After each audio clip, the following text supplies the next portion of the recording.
Hello everyone, मेरा नाम है। तो कैसे आप सब? आई होप सो आप बिल्कुल ठीक होंगे, मजे में होंगे और अपनी लाइफ को एंजॉय कर रहे होंगे। आज की हम इस वीडियो में देखेंगे कि major Gaurav Arya and Alia Shah discuss India Pakistan relationship.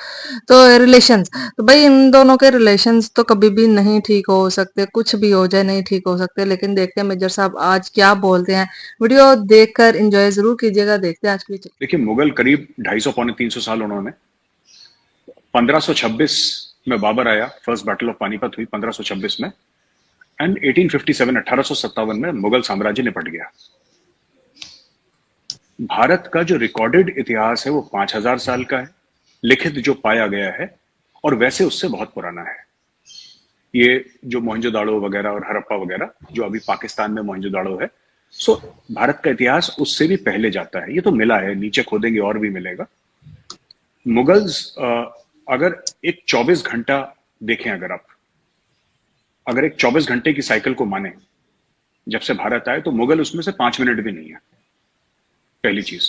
पर हां, क्योंकि इतनी बातचीत होती है मुगलों के बारे में, और ऐसी ऐसी बातें हुई हैं मुगलों के बारे में, अच्छी भी हुई हैं बुरी भी हुई हैं, तो कॉन्वर्सेशन में मुगल हैं। पब्लिक लाइफ में अगर आप मुस्लिम रूलर्स का नाम लें, तो मैं अक्सर ऐसा कहा जाता है कि मुगल रूलर्स के कंट्रीब्यूशन बहुत ज्यादा थे। ऐसी बात नहीं है। मुस्लिम रूलर्स थे मुगल्स के अलावा जिनके बहुत जबरदस्त कंट्रीब्यूशन थे। उसमें सर फहरिस्त नाम है शेरशाह सूरी का, अ, जिसने ग्रैंड ट्रंक रोड बनाई थी।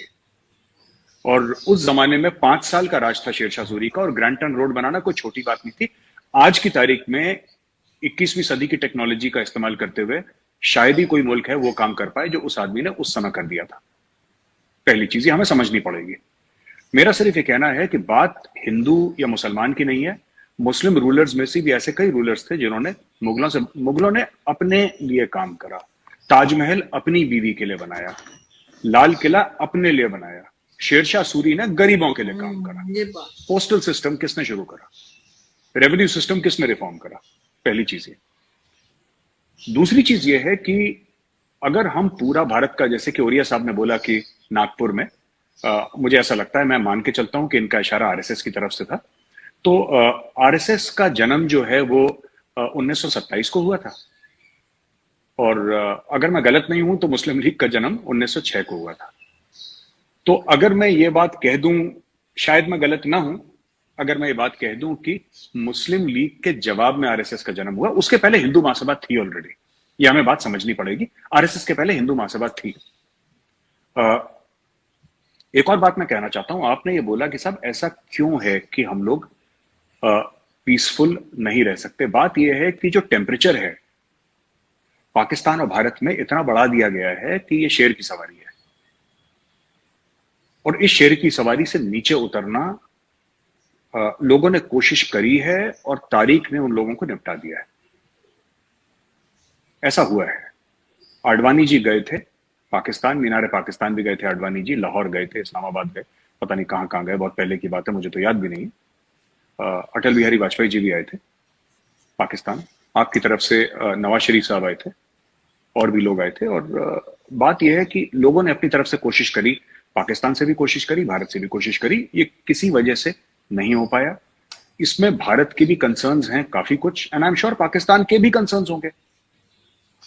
इसमें ऐसी बात नहीं है। आखिरी चीज, मैं इतिहास को लेकर, तारीख को लेकर एक बात बता दूं। भारत में कई लोग ऐसा मानते हैं, ऐसा मानना है कि, और कुछ लोग हीरोज भी मानते हैं जो मुस्लिम्स आए थे, राजा महाराजा आए थे, सुल्तान आए थे, उनको कुछ लोग हीरोज भी मानते हैं, और कई लोग ऐसे हैं जो उनको विलन्स मानते हैं। इन्वेडर जब भी आता है वो अनइनवाइटेड आता है। इन्वेडर जब भी आता है वो अनइनवाइटेड आता है। मोहम्मद बिन कासिम 711 सिंध आए थे, और सिंध के राजा से उनकी लड़ाई हुई। तो जब अगर सिंध के राजा से लड़ाई हुई, इसका मतलब कि अमन को लेकर नहीं आए थे वो, तभी तो जंग हुई। और फिर सिंध के राजा को मारा, और कहानी ऐसे सुनने में आती है, लेजेंड है, पता नहीं सही है गलत है, आई एम नॉट श्योर, मुझे नहीं पता, लेकिन उसकी बेटियों को ले गए, फिर उसको खाल में बांध के, ये मैंने बड़ी बड़ी कहानियां सुनी है, मुझे हिस्टोरिकली मुझे नहीं पता कि सच है कि गलत है, लेकिन मैंने सुनी है अपने कान से। तो ये एक चीज है। जब लोधी जब जब गजनवी आया, जब गौरी आया, ये सब लोग जब बाहर से आए, तो उस जमाने में चलन भी था कि लोग आते थे, ऐसा करते थे, ऐसी लूट होती थी, सोमनाथ जैसे मंदिर टूटते थे। अ, पर चलन होना इसका मतलब ये बात नहीं है कि ये बात अच्छी है। ये बात अच्छी है। और इन लोगों ने बहुत नुकसान पहुंचाया है यहाँ पे। उस समय भारत में यूनिटी नहीं थी। उस समय हिंदू थे, हिंदुओं में यूनिटी नहीं थी।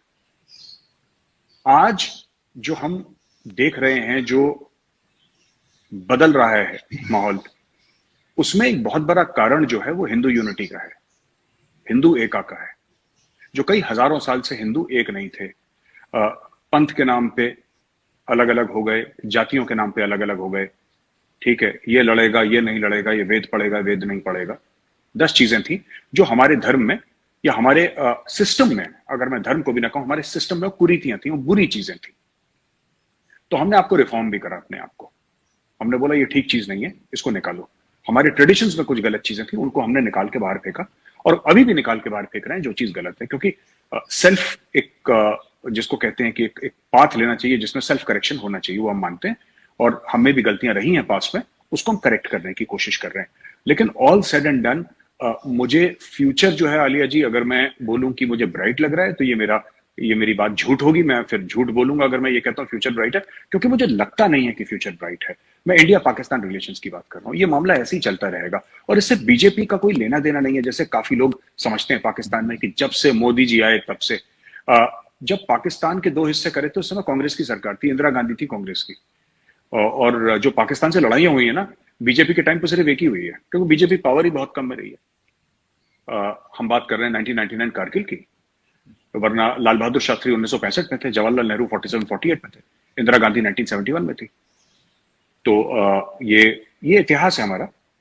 नेशनल सिक्योरिटी की पॉलिसी, चाहे बीजेपी हो चाहे कांग्रेस हो, इनके आने जाने से नेशनल सिक्योरिटी पॉलिसी नहीं बदलती। लोगों के एक नजरिए बदल जाते हैं कि इसको एग्जीक्यूट कैसे करना है। आखिरी में बस एक बात और कहूंगा, फिर ओरिया साहब की तरफ आप चले जाएं।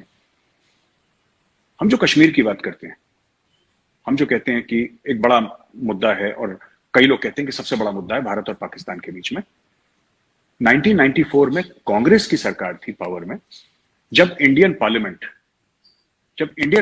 ने यह कहा था ऑफिशियली कि कश्मीर, जिसको आप लोग आजाद कश्मीर बोलते हैं और हम पाकिस्तान ऑक्यूपाइड कश्मीर बोलते हैं, वो और गिलगिट बाल्टिस्तान, ये हमारा है, हमें इसको लेना होगा। ये कांग्रेस की सरकार ने कहा था, ये बीजेपी की सरकार ने नहीं कहा था। तो जी तो गाइस, ये थी आज की वीडियो। तो मतलब बात ये है, उनका ये कहना है कि पाकिस्तान इंडिया के रिलेशंस कभी भी ठीक नहीं हो सकते, उनका यही मतलब था।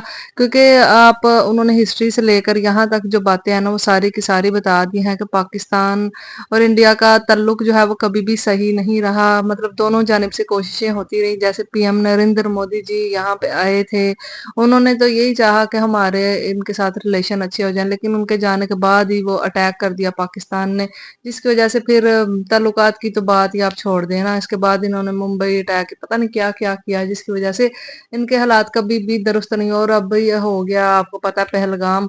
तो जिसकी वजह से हम कभी भी नहीं सोच सकते कि दोनों के रिलेशन कभी आने वाले वक्त में सही हो भी सकते हैं। लेकिन पाकिस्तानी अवाम और इंडियन अवाम अगर देखें तो वो भी गुस्से में ही है इस टाइम पे। लेकिन बहुत ज्यादा लोगों ने कोशिश की थी कि हाँ भाई, हालात जो है वो संभल जाए, दोनों के रिलेशंस जो है कम से कम अवाम एक दूसरे से नफरत ना करे। और अवाम अभी भी हम देखते हैं, जो पढ़े लिखे लोग, जो समझदार लोग हैं ना, वो एक दूसरे से मोहब्बत ही करते हैं। क्योंकि कुछ भी होता है ना, तो उसमें मासूम अवाम का कोई कसूर नहीं होता। और ना वहां की अवाम चाहती है कि यहाँ से लोग मरे, ना यहाँ की अवाम चाहती है कि वहां के लोग मरे।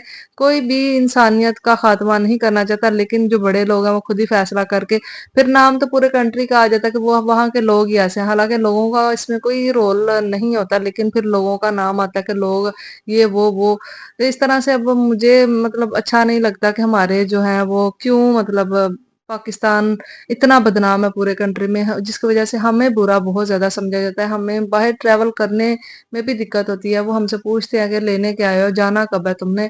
बड़ी इन्वेस्टिगेशंस होती हैं, इस वजह से ही होती है क्योंकि हमने कभी भी किसी अच्छी चीज में अपना मतलब वो रोल होता है ना वो अदा नहीं किया। लेकिन कसम से इनको अगर चाहिए ना कि हमारी इज्जत पूरी दुनिया में बने, तो ये बुरे कामों से, टेररिज्म से उनको पनाह देना बंद कर दे, उनको वो एड देना बंद कर दे, तो फिर इनके हालात बेहतर हो सकते हैं। और मेजर साहब ने सही कहा है कि इंदिरा गांधी, अगर हम सोचते हैं ना कि भाई दूसरी पार्टी इंडिया में आ जाएगी तो वो पाकिस्तान के साथ ताल्लुकात सही कर लेगी, राहुल गांधी की, तो उन्हीं के दौर में 1971 की वार हुई और इस तरह से बांग्लादेश पाकिस्तान से अलग हुआ था। तो ये मिसालें हमें बैक से ही मिलती आ रही हैं कि पाकिस्तान और इंडिया के ताल्लुकात कभी सही नहीं। अगर मतलब फर्ज करें ये एक दूसरे के साथ रह सकते, तो ये दोनों एक एक देश में रह सकते थे। ये अलग ही इसलिए हुए थे क्योंकि ये एक दूसरे के साथ रहना नहीं चाहते थे। तो अब जब अलग हो गए हैं तो फिर मुझे लगता है कि एक दूसरे पे अटैक करने की बजाय अमन शांति के साथ दोनों देश जो है वो अपनी अपनी तरक्की की जानिब बढ़े तो ज्यादा बेहतर होगा, ना कि एक दूसरे की बर्बादी की तरफ। तो यही थी आज वीडियो, कैसी लगी बताना। फिर मिलता है एक और वीडियो में। Thank you.